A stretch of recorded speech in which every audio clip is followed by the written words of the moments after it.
Hello, everybody, and welcome to the latest edition of the Export to Japan podcast.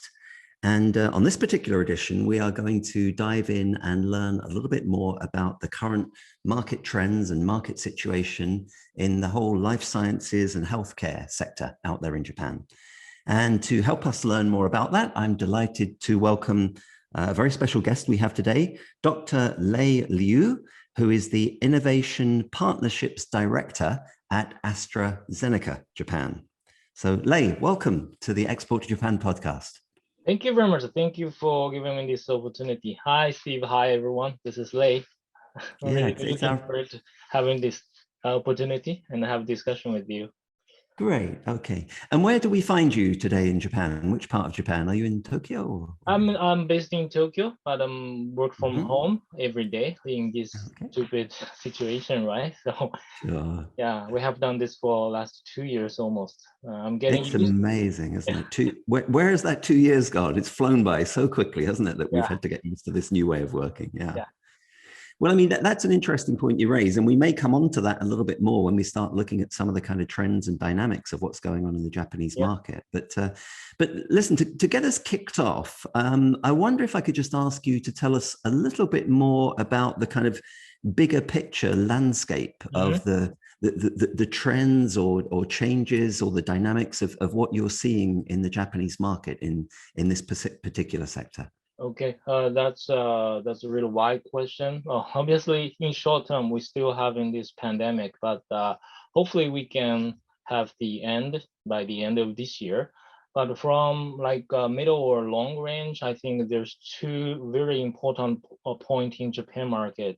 The first one is obviously a super aging society. It's not the aging society anymore. It's a super aging society. So the thing is the ratio of over 50, over 65 populations is nearly around 30% in 2021 in Japan, and it's obviously it's world highest, right?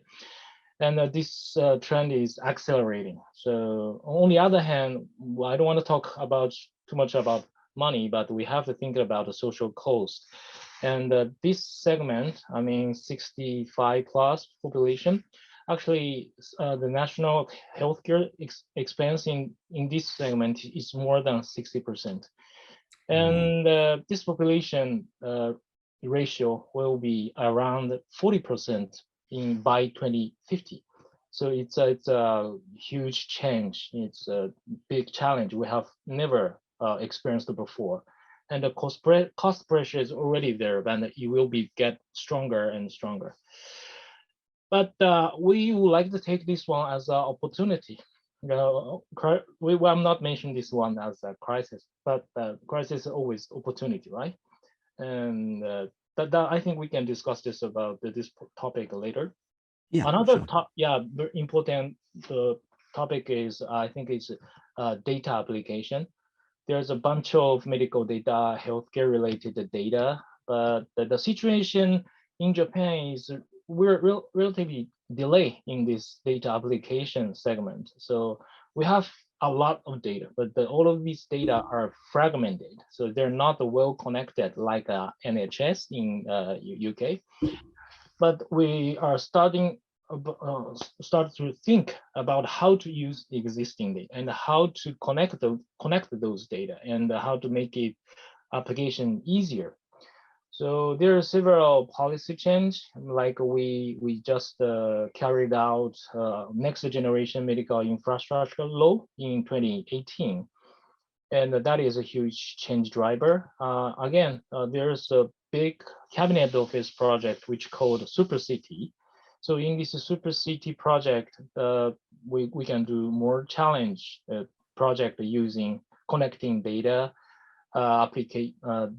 develop the data application with local government. So this is a project incoming. And so yeah, two topics from my side. Okay. Just to sort of help us understand a little bit more about some of the dynamics in the market, and bearing in mind that some of our listeners here today will be very new to the Japanese market and maybe looking at it for the first time. So you mentioned a little comparison there to the NHS we have here in the UK.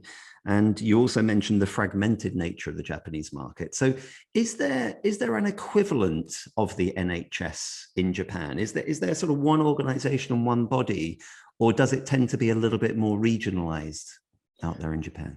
Here in Japan, it's more regionalized. Like we have some general standard for like EHR, EMR, but we don't have like a holistic platform like NHS, which connected all medical data, like so-called EHR.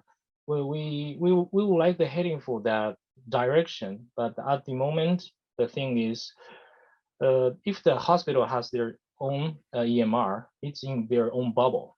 It's not sharing the data in real time with other. So it's a clinic, it's same thing. Pharmacy is same thing. So basically there's a small bubble of data and it's regionalized really. So right, yeah. Understood. Yeah, that's interesting. Okay, well, again, as you said, one of my subsequent questions, I want to come on to look at how opportunities might come out of this, but we'll move on to that in a moment.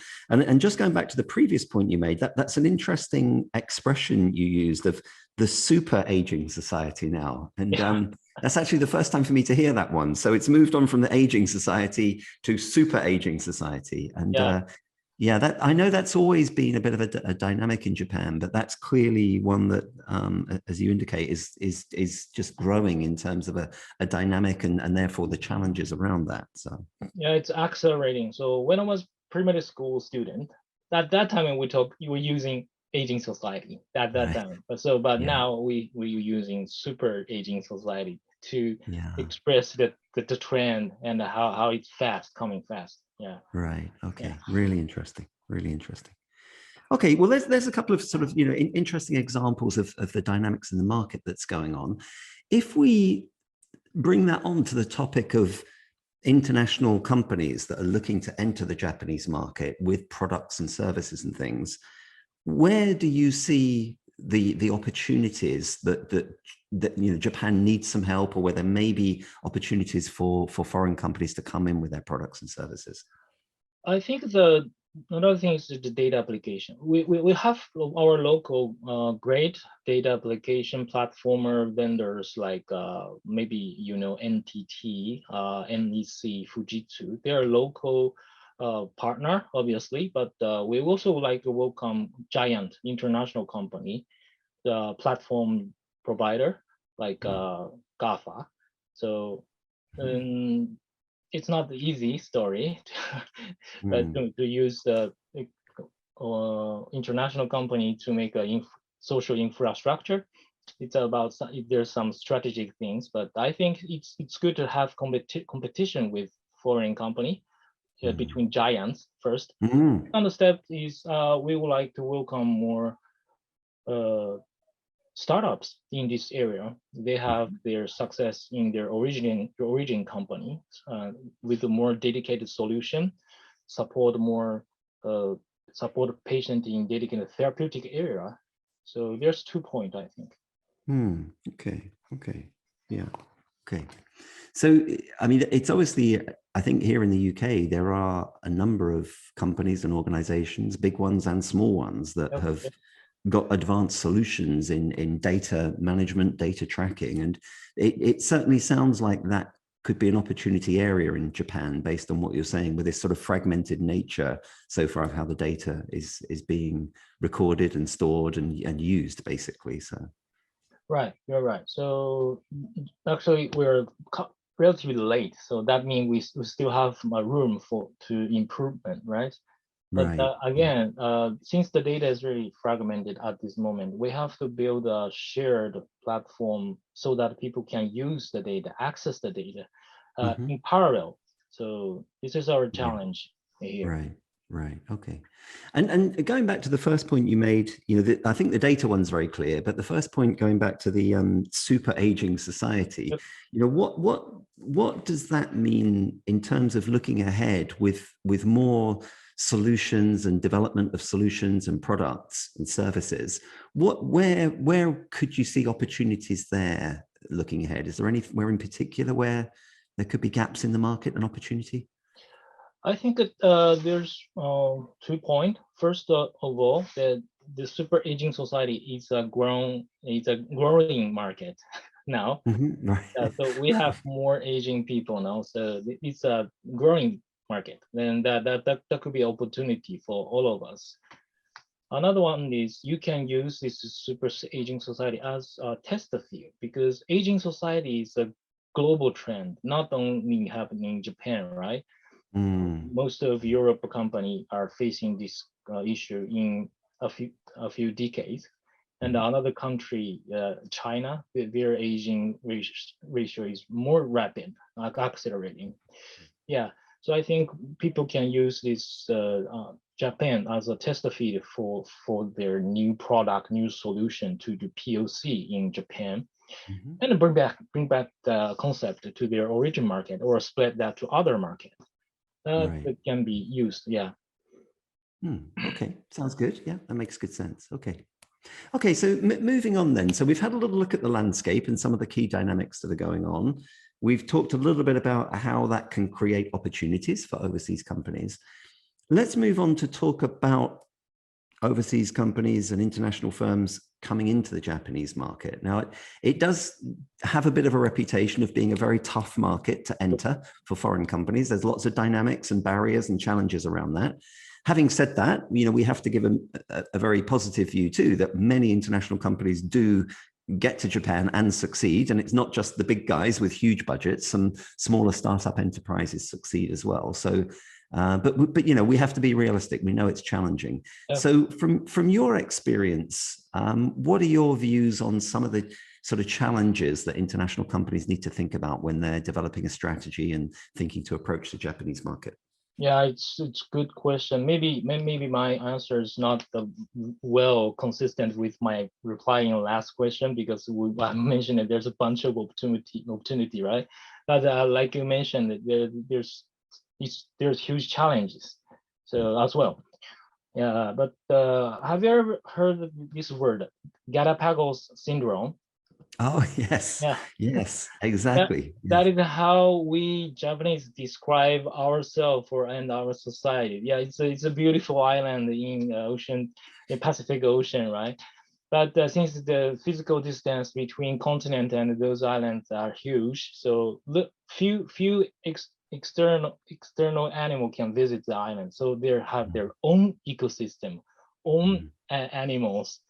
So I think I don't want to be like that. So that is something I would like to change in Japan. But the thing is, we have our original regulation, obviously, and we have our original local rule and some know-how to jump into this market. So it is not easy, even though a big company to come to Japan, especially very difficult for startups, because it's difficult for them to clearly understand the regulation, how to get approval, especially in this medical healthcare area, because they are strictly regulated, right? Yeah, that is the challenging. I think that is one thing we would like to support using our current platform. Okay, well, again, I'm very keen to learn more about that, and we'll come on to that in a moment, definitely. But yeah, so understanding the regulations, navigating through the regulations, yeah, obviously a huge challenge, and the cultural business practices being so different, linked to your great example of how you explain that sort of island strategy. So taking that forward, then, what are the different sort of options that foreign companies can look at in terms of developing their strategy of coming into the market, versus going it alone or partnering, or what are the different sort of options, and what pros and cons are there around that? I think nobody can do their business by themselves in a new market. It's very difficult, right? So the most important thing is to find a right partner, meet right person who can collaborate with you, who can generate the shared benefit with you. So in this local market. of course, it's shared. If I would like to do some business in UK, the first one is find the right person, find a partner working. It's same thing in Japan. We are offering some support on that, but I do believe there's other opportunity to find a potential partner here in Japan. That will be the first step. Yeah. Yeah, that makes good sense. Yeah, and of course, on that point, that's where I'll just mention that there are lots of services and support around the Export to Japan platform to help organizations find the right partner.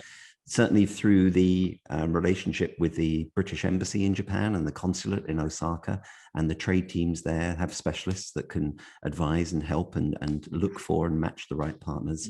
And we can also provide that service through the Export to Japan platform, because just as you say, that's such a crucial part of the strategy. Yeah. And certainly I think for the smaller SME style companies that are coming to the market, it can be very daunting to try and go it alone. So having those right partnerships and getting the right advice and getting leverage from the right networks are certainly a good way to go. Yeah. Okay, good. Well, that brings us on to understanding a little bit more about what you're currently working on. And we can see the logo over next to your shoulder there, that E2J logo. And that's an exciting initiative that we've heard a little bit about. But it would be great if you could tell our listeners a little bit more about what that project is and the detail behind that, please. Yeah, thank you very much. E2J stands for Innovation in Fusion Japan. This is one of the AstraZeneca Japan local open innovation program. We launched this program in 2020 November with 7 startup partners. But currently we have more than 170 partners, including 60% of the startup. And also most recently we welcomed some UK startup into our network. So by using this network, we are engaging communication, business matching among partners, of course, including AstraZeneca ourselves, to generate more idea and to develop more patient centricity solution to resolve the pain point of patient and of course HCP as well. And as a result, we are aiming to make a bigger initiative to solve healthcare system issue, like I have mentioned, data application, how to connect those data. So there's several layer, small size project and a large project working with local government. And that is what's happening in this E2J network every day. Especially for overseas startup, like we have discussed, it's very difficult for them to have their first footprint in a new market. So we are welcoming startups across the world joining our network to deliver their presentation in our webinar, and then we can do individual business matching between local potential partner, so that they can offer some support from their company or start a new project with those startups. And also we are part of the startup ecosystem consortium. So in Japan, we have 4 big consortium: Tokyo, Nagoya, Hamamatsu, Osaka, and Kansai area, and Fukuoka. All of them are welcoming startup from overseas. So we can connect those startups come from abroad to right consortium to initiate to take it right first step in Japan market. That sounds amazing. What a great initiative, and incredible to see how quickly it's grown too. You said you're up to 170 partners or members on the platform now. That's grown so quickly. Okay, and so just so I want to make sure that it's really clear to our listeners and our viewers. So the companies that you already have on the platform, is that a combination of overseas international companies and Japanese companies that you have on there? Right, correct. Yeah. So I didn't mention about it a lot, but currently, including AstraZeneca Japan, we have more than 20 this kind of organization across the global market. We are building a network, which name is A Catalyst Network. Then in this network, we are, first of all, we share the same challenge to which aimed to resolve the pain point of patient. Like for example, the shared challenge is early detection of lung cancer, early detection of CKD. And what we're doing is we reach out for local partner and we build a we do POC with our partner in local, and they will share with this network internally. If the concept is good, we can use this network to leverage this solution. So it could be so ourselves, all of this 21 hub is a gate for inbound and outbound of our local partner. Okay, that sounds really, really good. Yeah, what a great initiative. And how does it work in terms of the sort of dynamics? Is there a membership fee for companies that want to apply? What's the process if a company is interested in becoming a member or partner on the platform? In E2J, first of all, since I have experience in 2 startups, so I would like this initiative as much as easy for startups. So there's no fee and there's no obligation just by joining. So, but the only obligation I'm asking every partner is, if somebody would like to knock your door, start a discussion with you, please open the door. So start a communication. That is the only rule in our network. But again, we have now 170 partners, right? So in next step, we would like to make some concrete target or challenges and gathering some member who can share cost, share resource with us to resolve this relatively big issue. So that's the plan of my plan for this year. Yeah, it sounds really excellent. What a great initiative. And again, I'm asking the obvious questions that I'm thinking about what our viewers might be asking. So overseas companies that don't necessarily have Japanese language skills within their organization right now, is most of the communication in English, or can they get by without Japanese language skills being involved in the platform? In our platform, we are bilingual. So my team speaks in English, but when it comes to like local business matching with local company, sometimes the language will be another challenge. Yeah. Okay. Well, that's fair enough, and that's understandable. And again, I would just say, if anyone listening in here that is getting some interest in this initiative, don't let the language issue put you off getting involved, because again, there's many routes and many sources of how you can be supported with that. And again, on the Export to Japan platform, we have sources of how you can get support with language and cultural help. Don't let that become a barrier. But it's important just to understand how that works. So, but you know, it's such a fair point you make as well. It's great that you've been able to put this initiative in place with no kind of membership fees and things, and you've reduced that barrier. But it also makes sense that sort of sense of, you know, being committed and having an obligation to support discussions and put effort into it. That, I think it's a perfectly reasonable request for anyone that comes on board and joins. So, okay. So if any of our listeners that are interested in learning more or potentially applying, they can just go to your website there, the E2J website, and the details are there on how they can engage and get started. Yeah, there is inquiry. So sending an email, I'm not going to receive it anymore. Anyway, yeah. Okay, great. No, that sounds like a great initiative, and yeah, a really good route for overseas companies to put their toe in the water and thank you very much. Start working with you. So we are just one of the channel, but I think we are one of useful channel. So there's other channel we can connect you with the company with other channel with right person. So can be a option. So I'm not saying we can offer end-to-end service, but just contact us so we can share local information. That's wonderful. Thank you. Well, it's been a great discussion, and it's been good to learn some of the details of the bigger picture dynamic of what's going on over there in Japan.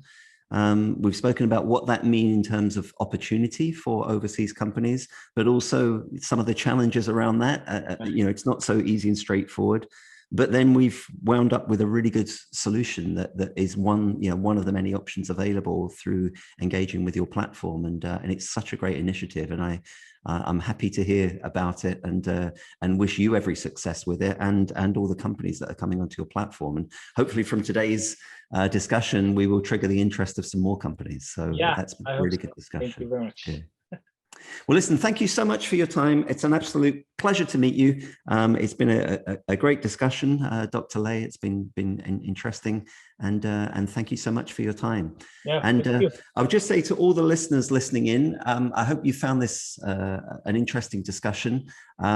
Please hit the like button, and also subscribe to our channel on YouTube, because we will be producing more and more content like this, and you will get notified as we release more content if you're a subscriber.